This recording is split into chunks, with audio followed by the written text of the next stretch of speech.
Olá, pessoal! Então, vamos dar início à correção do exercício do módulo 1 de Introdução às Ciências da Saúde. Esse módulo, ele traz um apanhado geral, um histórico sobre o caminhar da medicina dos tempos mais antigos, né, até os tempos atuais. Então, diante daquilo que a gente estudou dentro, né, da aula, no decorrer da aula, da participação de vocês, dos comentários, das discussões, então eu trouxe aqui as respostas, lembrando que não é necessário que as respostas de vocês estejam iguais às que eu coloquei aqui, mas tem que estar nesse mesmo sentido, né, dentro desse contexto, né? Não necessariamente com as mesmas palavras, mas que tem aí o mesmo contexto. Então, a primeira pergunta foi: qual o conceito atual de saúde?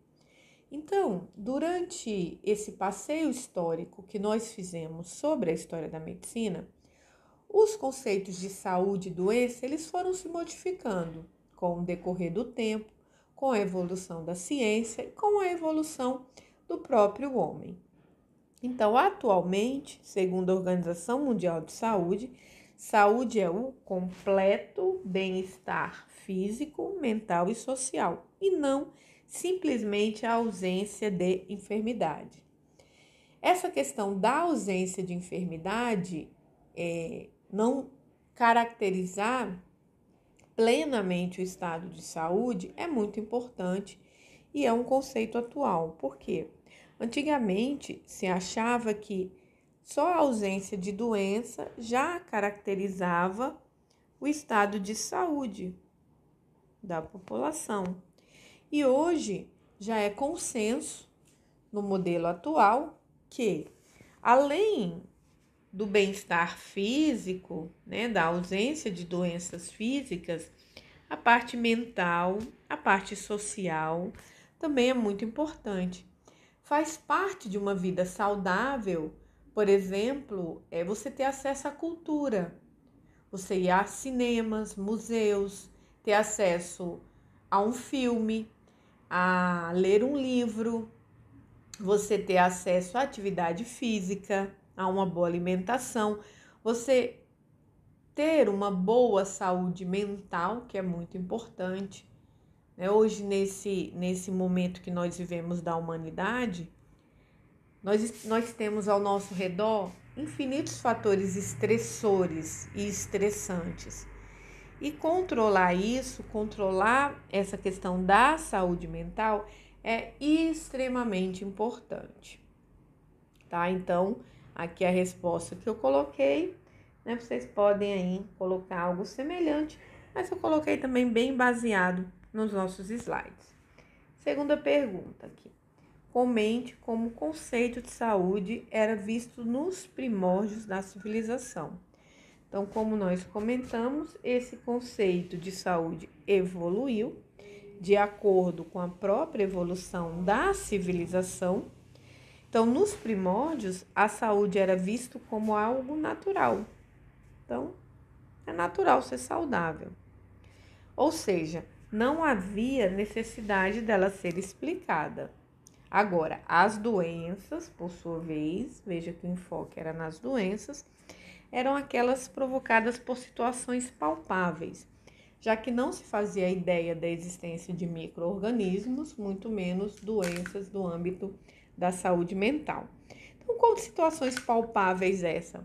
Aquelas nas quais poderiam ser visualizadas, como quedas e ataques de animais. Já tudo aquilo que o homem não podia explicar era visto como algo sobrenatural, como doenças transmissíveis e doenças mentais. Então, que o homem não entendia, à sua época, ele aplicava ao dito sobrenatural. Outra pergunta, né? Qual a importância do Hipócrates para o desenvolvimento da medicina? Então, até a chegada do Hipócrates, havia a medicina, ela era muito confundida, muito mesclada com algo religioso, sobrenatural. E a medicina antes de Hipócrates não era visto como algo científico. Por que que o Hipócrates é considerado o pai da medicina? Porque ele sistematizou a medicina. Ele separou aquilo que era senso da população, místico, sobrenatural, daquilo que era realmente de cunho científico. Então, coloquei aqui, Hipócrates foi considerado o pai da medicina devido às suas contribuições para que a medicina deixasse de ser vista como algo sobrenatural e passasse a ser vista como ciência. Então, durante a era de Hipócrates, ele estudava, era interessante a maneira que ele fazia, né? Ele aplicava os conhecimentos que se tinham na época e anotava o que tinha efeito e o que não tinha efeito. O que tinha efeito, ele continuava, né? Colocava em seus compêndios, em seus livros, e o que não tinha efeito, ele simplesmente descartava, né? Então, ele fazia realmente, mesmo de uma forma mais rudimentar, experimentos, né, para diferenciar aí o que era realmente palpável, explicável de modo científico e que podia ser reproduzido do que era crença, né, do que era ligado ao sobrenatural. Então ele passou a explicar a saúde e a doença a partir de conclusões advindas de observações atentas do homem, dos seus costumes e de suas relações com a natureza. Essa parte aqui das relações com a natureza eu acho extremamente importante, que o que é bem atual. Esse, né, relação com a natureza, a gente pode ler como aquele bem-estar social.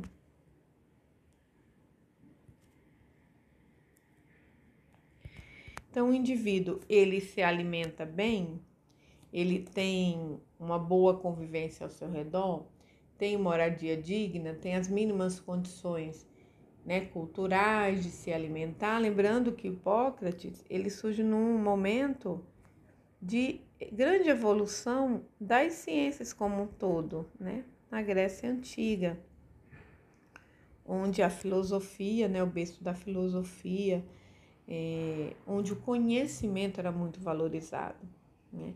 Então, você ter acesso à cultura, a conhecimento, a boa qualidade de vida, a boa alimentação, fazia parte do escopo do que era considerado saúde para Hipócrates, né? Tendo, então, essa importância aqui de forma resumida, né, numa questão para a medicina como um todo. Não falo só medicina enquanto a profissão médica, mas a medicina como área de saúde, né? Foi ele que fez essa divisão do que era viável e do que era realmente científico. Suas observações a respeito do papel da natureza no desenvolvimento de doenças influenciaram a organização dos espaços da comunidade grega, por exemplo. Toda essa parte de higiene, como descarte de dejetos, acesso à água limpa, higiene pessoal e moradia, eram vistas para Hipócrates como estados, né, nos quais as pessoas tinham acesso à saúde. Suas contribuições foram tão importantes para a medicina que foram assimiladas pelo Império Romano e muitas de suas contribuições são lembradas até hoje, né? Foi tão importante que, mais uma vez, comentando, considerado aí o pai da medicina. Próxima questão. Descreva brevemente como eram os estados de saúde e doença, né, vistos, como eles eram vistos na Idade Média. Então, como a saúde e a doença eram vistos na Idade Média. Depois do advento do Hipócrates, nos tempos antigos, a gente teve um período, né, que vai de 500 a 1500 depois de Cristo, né, o que a gente chama de Idade Média, muitas vezes conhecida como Idade das Trevas, porque nesse momento a ciência foi vista como algo ruim. O que fugisse dos dogmas da igreja era visto como algo não aceitável, muitas vezes herético. Pessoas dessas que viveram nessa época, que hoje são reconhecidas como cientistas aí brilhantes, que contribuíram muito com a medicina, como a gente pode citar, por exemplo, o próprio Galilei,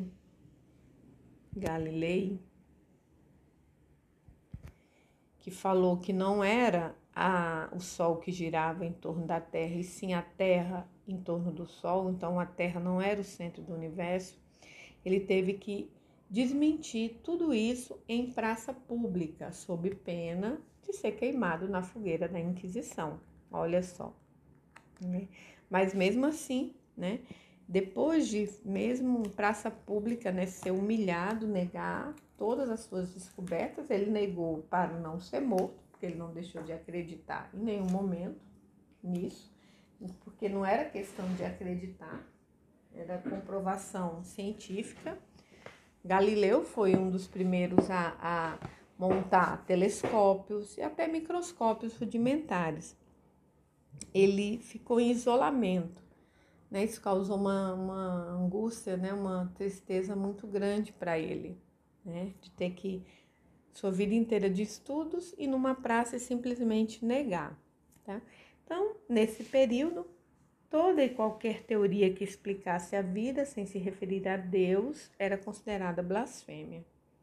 Também, né, houve um retrocesso no que se diz respeito às condições sanitárias, né? Então, no que diz respeito às condições sanitárias das cidades,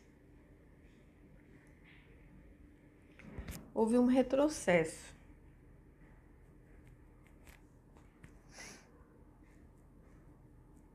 Um retrocesso muito grande, né?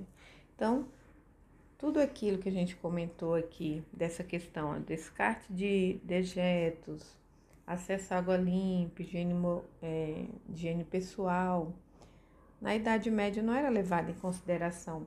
Então, as cidades não possuíam mais os mecanismos para garantir o mínimo de higiene, o que gerava um ambiente propício para a proliferação de doenças transmissíveis, com grande expansão de epidemias como a peste bubônica, tifo e varíola. Na época da peste bubônica, do seu auge, imagine, essa doença exterminou 1/3 da Europa. 1/3 da população europeia morreu por causa dessa doença, né? Isso, né, é uma doença transmitida, depois se soube, né, por ratos e altamente letal, né, doença bem feia, né, tinham pústulas, era bem degradante mesmo. Então, nessa época, a igreja tinha influência, muita influência na vida social da população, o que refletia na saúde, imputando a ideia de que as doenças eram castigos divinos, resultados da desobediência das normas da igreja ou da impureza da alma, sendo a cura uma vontade divina. E as pessoas com doenças mentais eram vistas simplesmente como possuídas pelo demônio, né? Não se fazia ideia ainda dessa questão, né? Não havia explicação para as doenças de cunho mental. Agora, né, existe, né, um modelo que a gente chama de modelo multicausal da doença. O próprio nome já fala. A doença, ela não tem uma só causa, né? Ela não apresenta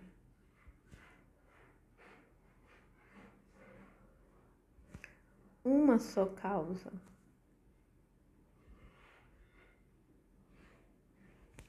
mas várias. E é isso que o modelo multicausal traz. E ela surgiu, né, após o surgimento da teoria bacteriológica, que tomou grande impacto, foi de uma importância extrema. Só que nessa teoria bacteriológica passou, né, antes o que era explicado tudo como algo sobrenatural, tudo era explicado por esse modelo. Ou seja, todas as doenças eram causadas, segundo esse modelo, por cunho bacteriológico, cunho microbiológico. Então, tudo era explicado por esse modelo. Então, somente esse fator não foi capaz de explicar a complexidade do adoecimento, né? Sendo considerado, portanto, que a doença teria causas múltiplas.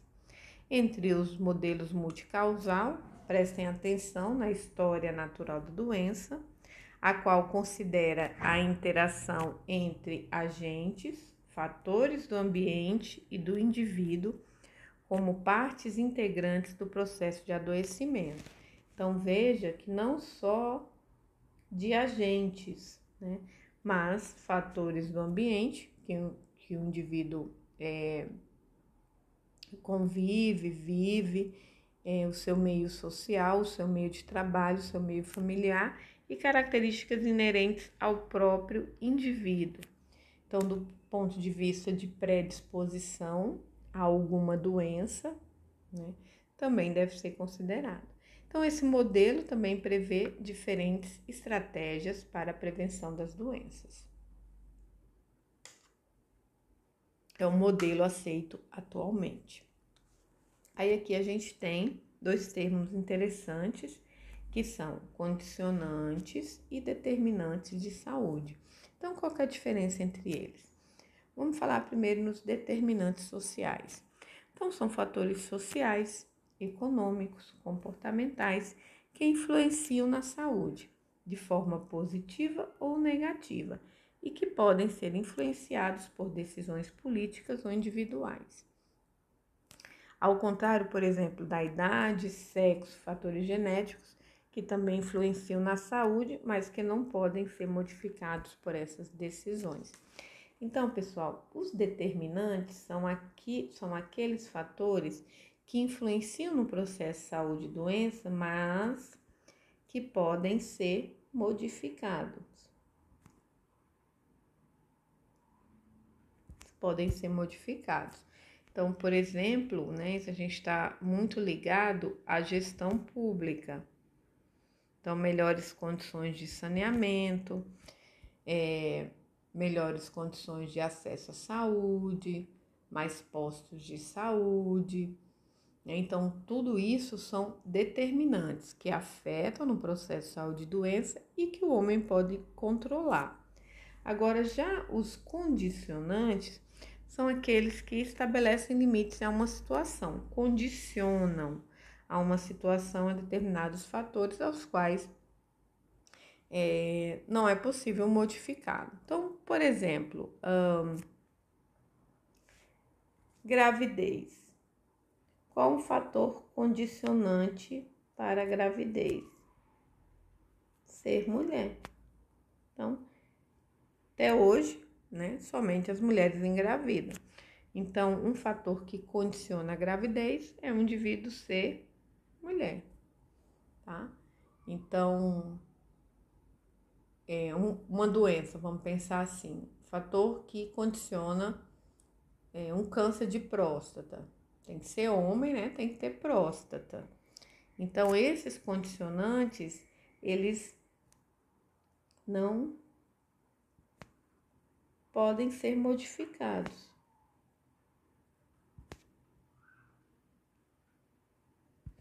Por ação do homem. Tá? Então, que fique bem claro, determinantes podem ser modificados, condicionantes não, são fatores inerentes que não podem ser modificados e que ambos estão relacionados aí diretamente ao processo saúde e doença. No Brasil, como era a saúde no período do descobrimento até a vinda da família real? Um caos. Praticamente não havia assistência à saúde. Quem tinha dinheiro ia à Europa ou trazia médicos de lá. Quem não tinha dinheiro procurava a medicina popular, como as Santas Casas de Misericórdia, que hoje já são hospitais, mas naquela época não tinham caráter de hospital, propriamente dito, sendo voltados a abrigar doentes mentais e pobres. E bem como também, a procura do uso de plantas medicinais. Essa situação começou a melhorar com a vinda da família real, para o Brasil. Isso aí em 1808, com maior afluxo de médicos e melhoria das condições de higiene da cidade. Então, quando a família real veio, houve uma melhoria, principalmente nas condições higiênico-sanitárias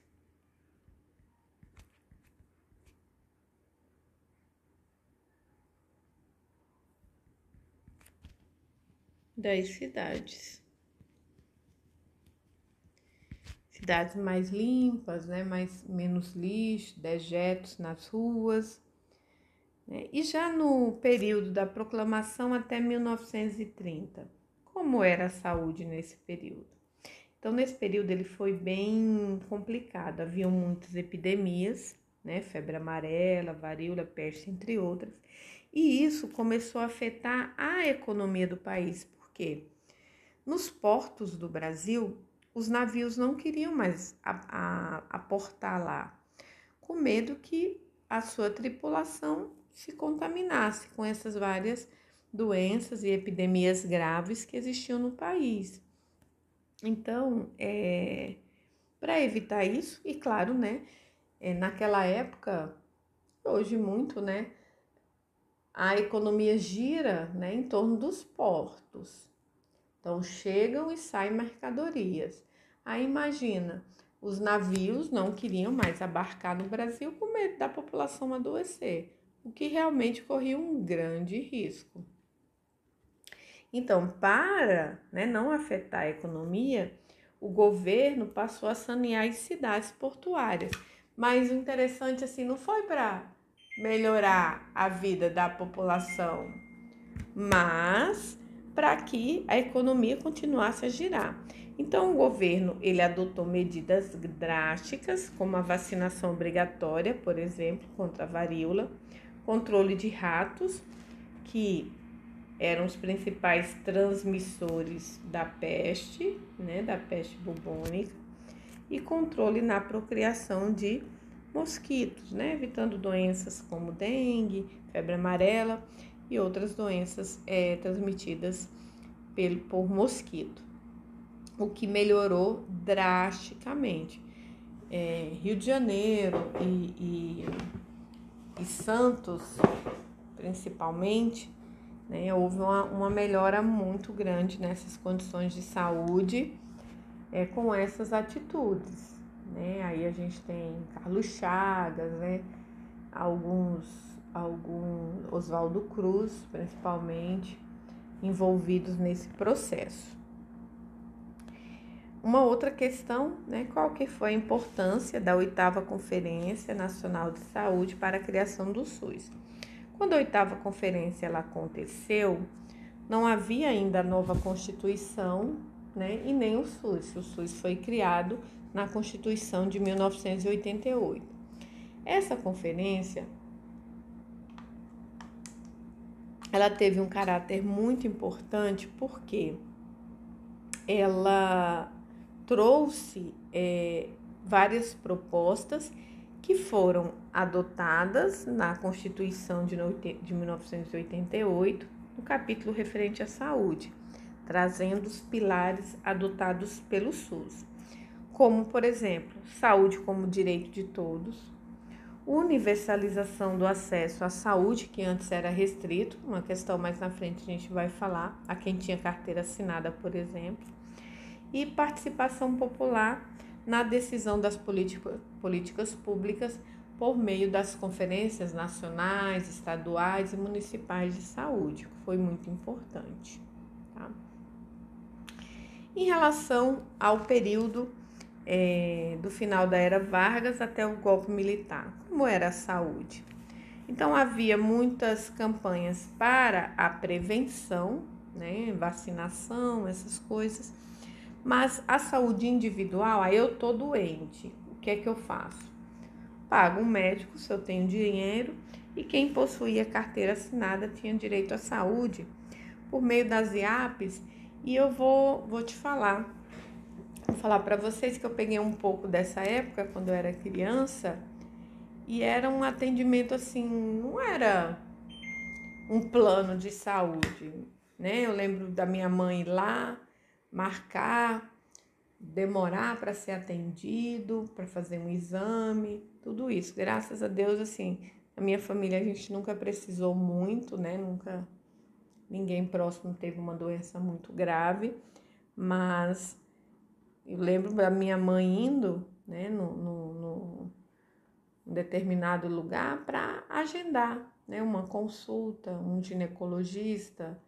Eu lembro que a minha irmã, ela tinha um problema mais velha, um problema sério de garganta, que ela precisou fazer uma cirurgia, que na época nem conseguiu fazer porque ela teve pneumonia, bem na semana da cirurgia. E não foi feita, tanto que ela fez já depois de adulta, já com o plano de saúde dela. Então era muito ruim. Então quem tinha dinheiro sempre teve acesso a tudo. E quem tinha carteira assinada tinha um acesso que, claro, não é melhor do que nada, mas que era muito sofrido, né? De ir em outra cidade, marcar consulta, demorar tempo para ter uma consulta.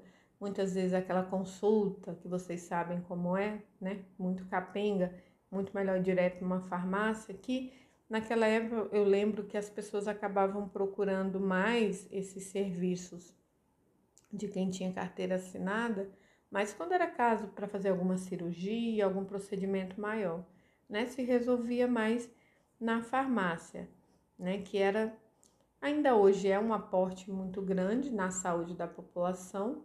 Não havia tantas farmácias como há hoje, né? Hoje a gente tem muita farmácia, que bom, né? É um ramo que é lucrativo, portanto, e por isso temos tantas farmácias, mas graças a Deus com o SUS mudou. A gente tem a porta de entrada, que são as UBSs, nos quais 80% dos males, das doenças são resolvidas ali, né? São problemas mais simples, né? Mas essa época era bem complicado, eu lembro de criança, assim, de ter vivido isso, tá? Então essas foram as primeiras questões, pessoal. Vejam essa videoaula, corrijam, reflitam sobre essas questões, né? São assuntos que, por exemplo, em saúde pública, vocês vão retomar, são assuntos importantes. Esses conteúdos relacionados à evolução da saúde pública, quem pretende fazer concurso em qualquer área da saúde, é tema nevrálgico, é tema que sempre cai. E como eu falo sempre, né, para os meus alunos e até, né, comigo mesma, mesmo, né, já tendo feito bastante coisa, né, estudar sempre, estudar nunca é demais. E eu sempre dou dicas, né, espero muito que vocês leiam aquele livro que eu postei no grupo, leiam durante o semestre, leiam um capítulo por dia, 5 páginas por dia, para a gente criando esse hábito da leitura, né? E à medida que a matéria for passando, eu tenho dezenas de dicas, assim, porque realmente eu gosto de ler e eu gosto de fugir um pouco da literatura, digamos, convencional. Então, tem os livros, claro, né, que apesar que essa disciplina, como ela é multidisciplinar, ela traz bastante coisa, são vários os livros que a gente pode indicar para complementar os estudos de vocês. Mas aquele que eu indiquei para essa matéria, ele é muito interessante, porque ele traz como surgiram várias doenças, né, e como elas foram se distribuindo pelo mundo, né? Leiam, que eu garanto que vocês não vão se arrepender. E só reiterando, né, o livro não é matéria de prova, mas a leitura complementar ela enriquece muito o nosso conhecimento, melhora o nosso repertório, né, nos dá mais embasamento, né? Então sempre